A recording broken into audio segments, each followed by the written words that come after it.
ಸಭಾಧ್ಯಕ್ಷರೇ, ಚುಕ್ಕೆ ಗುರುತು 940 ಪ್ರಶ್ನೆನ ಮಾನ್ಯ ಇಂಧನ ಸಚಿವರಿಗೆ ಕೇಳೋದಕ್ಕೆ ಬಯಸ್ತೇನೆ. ಸನ್ಮಾನ್ಯ ಸಭಾಧ್ಯಕ್ಷರೇ, ಉತ್ತರವನ್ನು ಒದಗಿಸಲಾಗಿದೆ. ಮಾನ್ಯ ಸಭಾಧ್ಯಕ್ಷರಿಂದ ಉತ್ತರವನ್ನು ಒದಗಿಸಿದ್ದಾರೆ. ನನ್ನ ಕ್ಷೇತ್ರದಲ್ಲಿ ಎಷ್ಟು ವಿಂಡ್ ಪವರ್ಗಳು ನಡೀತವೆ ಅಂತ ಕೇಳಿದ್ರೆ 41 ಅಂತ ಹೇಳಿದ್ದಾರೆ. ಸತ್ಯ ಏನಾಗಿದೆ ಮಾನ್ಯ ಸಚಿವರೇ, ನನ್ನ ಕ್ಷೇತ್ರದಲ್ಲಿ ಭೂಮಿ ಕಾಣ್ತಾನೆ ಇಲ್ಲ, ಬರೀ ಫ್ಯಾನ್ಗಳೇ ಕಾಣ್ತೇವೆ ಎಲ್ಲ ಕಡೆ ಕೂಡ. ನೀವು ಕೊಟ್ಟಿದ್ದೀರಿ. ನನಗಿರ್ತಕ್ಕಂಥ ಆತಂಕ ತಾವು ಕೇಳಿದ್ರಿ ಏನಂತೇಳಿ, ಯಾವ ಮಾನದಂಡ ಮೇಲೆ ರೈತರ ಜಮೀನನ್ನು ಖರೀದಿ ಮಾಡ್ತಾರೆ ಅಂತಕ್ಕಂಥದ್ದನ್ನ ಅಲ್ಲಿ ಇರ್ತಕ್ಕಂಥವ್ರು ಸ್ಥಳೀಯವಾಗಿ ಅದನ್ನ ನೋಡ್ಕೊಳ್ತಾರೆ ಅಂತಕ್ಕಂಥದ್ದನ್ನ ಹೇಳಿದಿರಿ. ಬಟ್ ಏನಾಗ್ತಾ ಇದೆ, ಇದರಲ್ಲಿ ರೈತರಿಂದ ಜಮೀನಲ್ಲಿ ಪಡಿತಾರೆ, ಒಂದು ಹೊಲದಿಂದ ಇನ್ನೊಂದು ಹೊಲಕ್ಕೆ ಹೋಗ್ಬೇಕು ಅಂತ ಹೇಳಿದ್ರೆ ಬಹುಶಃ ಎಷ್ಟು ಸಮಸ್ಯೆ ಆಗಿದೆ ನಮ್ಗೆ ಅಂತ ಹೇಳಿದ್ರೆ, ಆ ಹೊಲದಿಂದ ಇನ್ನೊಂದು ಹೊಲಕ್ಕೆ ತೊಂದರೆ ಆಗ್ತಾ ಇದೆ. ಹಿಂದೂ ಕೂಡ ನಾವು ಕೇಳಿದ್ದೇನೆ ಇದನ್ನ ಆಗ್ತಾ ಇದೆ. ಬಟ್ ಅವ್ರು ಏನ್ ಮಾಡ್ತಾ ಇದಾರೆ, ಬೇರೆ ಬೇರೆ ಸಮಸ್ಯೆ ಆದ್ರೆ ಗುಂಡಾಗಳ ಟೈಪ್ ವರ್ತನೆ ಮಾಡ್ತಾರೆ. ರೈತನ ಹೊಡಿತಕ್ಕಂಥದ್ದು, ಬಡಿತಕ್ಕಂಥದ್ದು. ಮಾನ್ಯ ಗೃಹ ಸಚಿವರಿದ್ದು ಬಹಳ ಚಲೋ ಇತ್ತು. ಇದ್ರಲ್ಲಿ ಪೊಲೀಸರು ಏನಾದ್ರೂ ಮಧ್ಯಸ್ಥಿಕೆ ಅಂತ ನನಗೆ ಗೊತ್ತಾಗ್ತಿಲ್ಲ. ಅವ್ರು ಬಂದು ರೈತರನ್ನ ಜಬರಿಸ್ತಕ್ಕಂಥದ್ದು, ಕೇಸ್ ಮಾಡ್ತಕ್ಕಂಥದ್ದು ಈ ರೀತಿ ನಡೀತಾ ಇದೆ.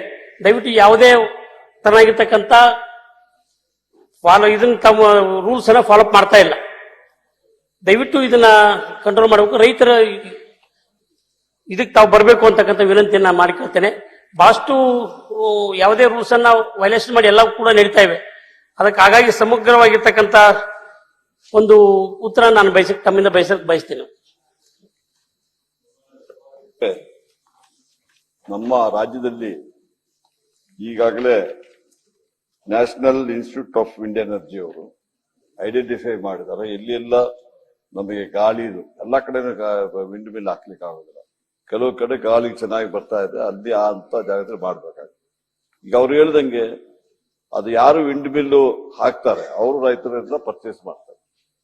ನಾವು ಅದರಲ್ಲಿ ಇದು ಮಾಡೋದು, ಅವರೆಲ್ಲ ಇದು ನೋಡ್ಕೊಂಡು ಮಾಡ್ಬೇಕಾಗುತ್ತೆ.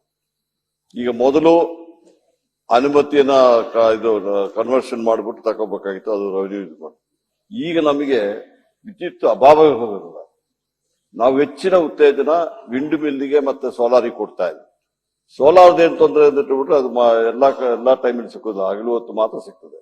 ಅದು ಸ್ವಲ್ಪ ಮೋಡ ಗಿಡ ಬಂದ್ಬಿಟ್ರೆ ಬರದೇ ಇಲ್ಲ, ಸೂರ್ಯ ಇರ್ಬೇಕು. ವಿಂಡ್ ಆದ್ರೆ ಏನಾಗ್ತದೆ ಅಂದಿಟ್ಬಿಟ್ರೆ ಹಗಲು ರಾತ್ರಿ ಬರ್ತದೆ. ಅದರಿಂದ ನಾವು ಹೈಬ್ರಿಡ್ ಅಂತ ಹೇಳ್ತೀವಿ, ಸೋಲಾರ್ ಮತ್ತೆ ವಿಂಡ್ ಹೈಬ್ರಿಡ್ ಇಟ್ಕೊಂಡು ಮಾಡುವಂತ ಕೆಲಸ ಮಾಡಿ. ನಮಗೆ ರಾತ್ರಿ ಹೊತ್ತು ಪೀಕ್ ಅವರ್ಲಿ ಹೆಚ್ಚಿಗೆ ಕರೆಂಟ್ ಬೇಕಾಗ್ತದೆ. ಅದಕ್ಕೆ ಆಗ ಪೀಕ್ ಅವರ್ಲಿ ನಾವು ಗ್ರಿಡ್ ಇಂದಲೂ ತೆಗಿಲಿಕ್ಕೆ ಆಗೋದಿಲ್ಲ, ಯಾಕಂದ್ರೆ ಹೆಚ್ಚು ರೇಟ್ ಬರ್ತದೆ, ಅದನ್ನ ನಾವು ಎಕ್ಸ್ಚೇಂಜ್ ತೆಗಿಬೇಕಾದ್ರೆ. ಅದರಿಂದ ಮಾಡ್ತಾ ಇದೀವಿ. ಅದರಿಂದ ನಾವು ಫಾರ್ಮರು ಮತ್ತೆ ಕಾಂಟ್ರಾಕ್ಟರ್ ಯಾರು ಅವರಿಗೆ ಇಬ್ಬರಿಗೆ ಬಿಟ್ಟಿದ್ದು ಅವರಿಬ್ರು ಮಾಡ್ತಾರೆ. ಮತ್ತೆ 2.5 ಮೆಗಾವಾಟ್ ಮಾಡಬೇಕಾದ್ರೆ ಎಷ್ಟು ಲ್ಯಾಂಡ್ ಬೇಕಾದ್ರೆ ಅಂದ್ರೆ 5 ಎಕರೆ ಬೇಕಾಗ್ತದೆ. 2.5 ಮೆಗಾವಾಟ್ 2.5 ಮೆಗಾವಾಟ್ ಇಂದ ಹೆಚ್ಚು ಬೇಕಾದ್ರೆ 10 ಎಕರೆ ಬೇಕಾಗುತ್ತೆ. 10 ಎಕರೆ ಯಾರು ತೆಗೆದುಬಿಟ್ಟು ನಮಗೆ ಅಪ್ಲಿಕೇಶನ್ ಹಾಕ್ತಾರೆ ಅವರಿಗೆ ನಾವು ಎಲ್ಲ ಡೀಟೇಲ್ಸ್ ನೋಡ್ಬಿಟ್ಟು ಅವರಿಗೆ ಅನುಮತಿ ಕೊಡ್ತಾ ಇದ್ವಿ. ಅದರಿಂದ ಸುಮಾರು 7,300 ಮೆಗಾವಾಟ್ ಈಗ ನಮ್ಮ ಕರ್ನಾಟಕ ರಾಜ್ಯದಲ್ಲಿ ವಿಂಡ್ ಇದರಿಂದ ಉತ್ಪಾದನೆ ಆಗ್ತಾ ಇದೆ. ಮನೆ ಅಧ್ಯಕ್ಷರೇ, ಇದೇ ವಿಷಯವಾಗಿ ಬೇಡ ಅಲ್ಲ, ನಂದೇ ಕ್ವಶನ್ ಇದೆ ಅಧ್ಯಕ್ಷರೇ, ಇದೇ ವಿಷಯವಾಗಿ ಮತ್ತೆ ಬೇಡ. ಒಂದ್ ಸೆಕೆಂಡ್ ನಿಮ್ಮ ಕ್ವಶನ್ ಇದೆ, ಹೌದು. ನೆಕ್ಸ್ಟ್ ನೀವು ಕೇಳುದಿಲ್ಲ ಕ್ವಶನ್, ಆಗ ಕೂತ್ಕೊಳ್ಳಿ.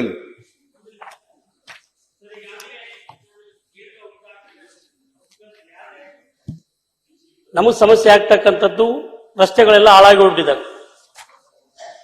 ಬಹಳ ದೊಡ್ಡ ದೊಡ್ಡ ಲಾರಿಗಳನ್ನು ಹೊಡಿತಾರೆ. ಇಲ್ಲಿ ಎಲ್ಲಾ ರಸ್ತೆಗಳು ಕೂಡ ಸಂಪೂರ್ಣವಾಗಿ ಹಾಳಾಗಿದ್ದಾವೆ. ಅವ್ರು ಕೇಳಕ್ ಹೋದ್ರೆ ಅಧಿಕಾರಿಗಳು ಕರೆದು ಕೂಡ ಅವ್ರು ಬರೋದಕ್ಕೆ ತಯಾರಿಲ್ಲ. ನಾವೊಂದು ಸಭೆ ಮಾಡ್ಬೇಕು, ಯಾವ ರೀತಿ ಇದು ಮಾಡ್ಬೇಕು ಅಂತ ಕೇಳಿದ್ರೆ ಅಧಿಕಾರಿಗಳನ್ನ ಕರೆಸಿದ್ರು ಕೂಡ ಬರಕ್ ಸಾಧ್ಯ ಆಗ್ತಿಲ್ಲ. ಯಾವ ಮಟ್ಟಿಗೆ ಹೋಗಿದ್ದಾರೆ ಅಂತ ಹೇಳಿದ್ರೆ ತಾವು ನೋಡಿರ್ಬೋದು, ಟಿವಿಯಲ್ಲಿ ಕೂಡ ಬಂದಿದೆ. ಒಂದ್ 4-5 ಮಂದಿ ಇಟ್ಕೊಂಡು ಗುಂಡಾಗಿರಿ ಟೈಪ್ ಮಾಡಕತ್ತಿದ್ದಾರೆ ಅಧ್ಯಕ್ಷರೇ. ಏನ್ ಮಾಡ್ಬೇಕು ಇವರು ಮಂತ್ರಿಗಳು? ಅದಕ್ಕೆ ನಮ್ಗೆ ಏನು ಮಾಡ್ಬೇಕು ಅಂತಕ್ಕಂಥದ್ದು ಅರ್ಥ ಆಗ್ತಿಲ್ಲ. ದಯವಿಟ್ಟು ಆ ಕಂಪನಿಗಳಿಗೆ ತಾವು ಡೈರೆಕ್ಷನ್ ಕೊಡ್ಲೇಬೇಕು. ಒಂದು ಸಭೆ ನಮ್ಮ ರಸ್ತೆಗಳೆಲ್ಲ ರಸ್ತೆನ ಮಾಡೋದಕ್ಕೆ ಕೊಡ್ಬೇಕಲ್ಲ ಸರ್. ಯಾವ್ದ್ರಾಗ ಮಾಡಕ್ ಇವತ್ತು ಮಾಡೋದಕ್ಕೆ ಅನುದಾನನೂ ಇಲ್ಲ.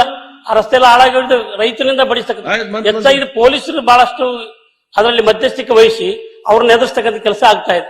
ಇದು ಪೊಲೀಸರದ್ದು ಏನಿದ್ರಲ್ಲಿ ಇನ್ವಾಲ್ವ್ಮೆಂಟ್ ಗೊತ್ತಿಲ್ಲ ನಂಗೆ, ಅದು ಆಗ್ಬೇಕು ಅಂತಕ್ಕಂಥದ್ದು. ಹಾಗೆ ಜೊತೆಗೆ ದಯವಿಟ್ಟು ಇನ್ನೊಂದು ಮಾತನ್ನು ಹೇಳ್ತೇನೆ. ಬೇಸಿಗೆ ಕಾಲದಲ್ಲಿ ನಮ್ಮಲ್ಲಿ ಈಗಾಗಲೇ ಡ್ರೈ ಇರೋದ್ರಿಂದ ನಿರಂತರವಾಗಿ 3 ಫೇಸ್ ವಿದ್ಯುತ್ ಅನ್ನ ಕೊಡೋದಕ್ಕೆ ತಾವು ಆದೇಶ ಮಾಡಬೇಕು. ನನ್ನ ಕ್ಷೇತ್ರಕ್ಕೆ ಸಂಬಂಧಪಟ್ಟಾಗೆ ಕೊರಟಗೆರೆ ಮತ್ತು ಕಲಾಲ್ ಬಂಡಿಯಲ್ಲಿ 33 ಕೆವಿ ಸ್ಟೇಷನ್ ಕೇಳಿದ್ದೀನಿ, ಅದನ್ನ ದಯವಿಟ್ಟು ಕೊಡಬೇಕು ಅಂತಕ್ಕಂಥ ವಿನಂತಿಯನ್ನ ಅಧ್ಯಕ್ಷರ ಮೂಲಕ ತಮ್ಗೆ ಮಾಡಕ್ಕೆ ಬಯಸ್ತೇನೆ.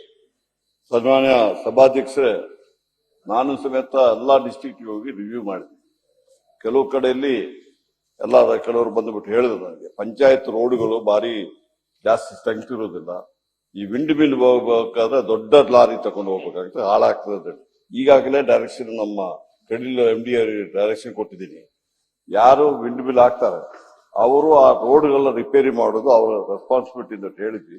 ಅದು ಆದಷ್ಟು ಬೇಗನೆ ಒಂದು ಡೈರೆಕ್ಷನ್ಸ್ ನಮ್ಮ ಜಿಯೋ ಮಾಡಿ ಕಳ್ಸಿಕೊಡ್ತೀವಿ, ಅದನ್ನ ಮಾಡ್ತೀವಿ. ಮತ್ತೆ ಇನ್ನೊಂದು ಯಾವ್ದು ಕೇಳಿದ್ರೆ 33 ಕೆ ಸ್ಟೇಷನ್ ಕೊಟ್ಟಿದ್ದೇನೆ ಬಹಳ ಹಿಂದೆನೆ ನಾನು ಕೇಳ್ತಾ ಇರುತ್ತೆ. ಕಲಾಲ್ ಬಂಡಿ ಮತ್ತು ಕೊರಟಗೆರೆ ಕೊಟ್ಟಿದ್ದೆ ನಾನು 33 ಕೆವಿ ಸ್ಟೇಷನ್ ಕೊಡಿ ಅಂತೇಳಿ. ಮನ್ನಾಪುರ 110 ಕೊಟ್ಟಿದ್ದೆ, ಧನ್ಯವಾದಗಳು ತಮಗೆ. ಅದಕ್ಕೆ ಇವೆರಡನ್ನು ಕೂಡ ತಾವು ಮಾಡಿಕೊಡ್ಬೇಕು ಅಂತ ವಿನಂತಿಯನ್ನು ಮಾಡಿಕೊಳ್ತೀನಿ. ಈಗ ಸಾಮಾನ್ಯ ಅಧ್ಯಕ್ಷರೇ, 33 ಕೆವಿ ಸ್ಟೇಷನ್ ನಮ್ಮಲ್ಲಿ ಸಾಕಷ್ಟು ಕೊರತೆ ಇದ್ರು ಸಮೇತ ನಾವು 7 hours ಇರಿಗೇಷನ್ ಪಂಚಾಯತಿ ಕೊಡ್ತಾ ಇದೀವಿ. ಬೇರೆ ಡೊಮೆಸ್ಟಿಕ್ ಮತ್ತೆ ಇದಕ್ಕೆ ಕಮರ್ಷಿಯಲ್ಗೆ 24 ಗಂಟೆ ಕೊಡ್ತಾ ಇದೀವಿ. ನಮ್ ದೊಡ್ಡ ತೊಂದರೆ ಏನಾಗಿದೆ, ಇವತ್ತು ನಾವೇನೋ ಬೇರೆ ಸ್ಟೇಟ್ಗಳಿಂದ ಸೆಂಟ್ರಲ್ ಗ್ರಿಡ್ ಇಂದ ಎಲ್ಲ ತಗೊಂಡು ಕರೆಂಟ್ ನಮಗಿದೆ, ಆದ್ರೆ ಲಾಸ್ಟ್ ಮೈಲ್ ಕನೆಕ್ಟಿವಿಟಿ ಮತ್ತೆ ಹೆಚ್ಚು ನಮಗೆ ಸಬ್ಸ್ಟೇಷನ್ ಬೇಕಾಗ್ತದೆ. ಆ ಉದ್ದೇಶದಿಂದ ಈಗಾಗಲೇ ಈ ವರ್ಷ 100 ಸಬ್ಸ್ಟೇಷನ್ ತಗೊಳ್ತಾ ಇದ್ವಿ. ಇನ್ನು 2-3 years ಅಲ್ಲಿ ನಾವು 400 ಸಬ್ಸ್ಟೇಷನ್ ಈಗಾಗಲೇ ನಾವು ಪ್ಲಾನ್ ಮಾಡ್ತಾ ಇದ್ವಿ. ಇದೆಲ್ಲ ಮಾಡ್ಬಿಟ್ಟು, ನೀವು ಲ್ಯಾಂಡ್ ಇದ್ರೆ ಸಬ್ಸ್ಟೇಷನ್ ನಮಗೆ ಅಲ್ಲಿಂದ ಬೇಡಿಕೆ ಬರಬೇಕು, ಅಲ್ಲಿಂದ ನಿಮ್ಮ ಇದು ಬಂದ್ರೆ ಲ್ಯಾಂಡ್ ಇದ್ರೆ ನಾವು ಈಗೆಲ್ಲ ರಿಕ್ವೆಸ್ಟ್ ಸಮೇತ ನಾವು ಸ್ಯಾಂಕ್ಷನ್ ಮಾಡ್ತಾ ಇದ್ವಿ.